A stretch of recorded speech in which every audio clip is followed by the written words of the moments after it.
আৰু আপোনালোকে যদি ৰিফাইনেন্স কৰিব বিচাৰে গাড়ীখনত আপোনালোকে মাত্ৰ welcome to our YouTube channel Neha কাৰবাজাৰ ব্লগ। আজি আপোনালোকৰ ওচৰত আৰু এখন ওয়েগনাৰ ZXi প্লাস হয়, এখন 2022 হয়। AS31 হুজাই ৰেজিষ্ট্ৰেচন হয়। গাড়ীখন বহুত ধুনীয়া হৈ আছে, আপোনালোককো দেখাম কেনেকুৱা হৈ আছে। আহক।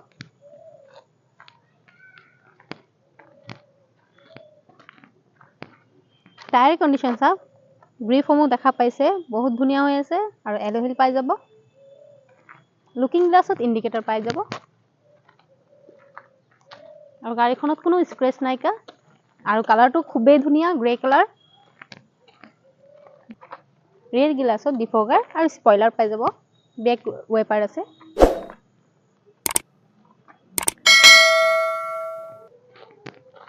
ডিগ্গি স্পেচটো বহুতখিনি পাই যাব। লগতে স্পেয়াৰ টায়াৰ দেখাই দিম। স্পেয়াৰ টায়াৰ আনটাচ হৈ আছে।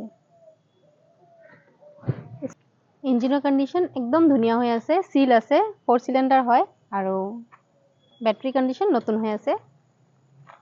4 সিলিন্ডাৰ গাড়ী হয়। এতিয়া আপোনালোকক ভিতৰৰ ইন্টেৰিয়ৰটো দেখাই দিম।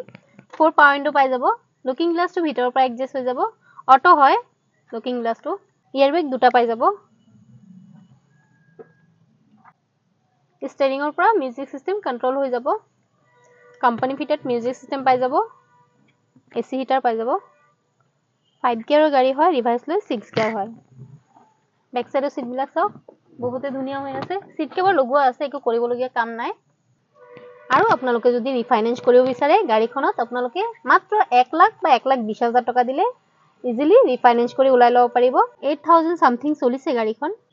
তো গুটেই গাড়ীখন দেখিছে, বহুত ধুনীয়া হৈ আছে। আপোনালোকে সব চালে আৰু ডিটেইল জানিব হলে আমাৰ স্ক্ৰিনত দিয়া নম্বৰত সোনকালে কন্টাক্ট কৰক আৰু আপোনালোকে সোনকালে কম ডাউন পেমেন্টত গাড়ীখন লৈ যাওক।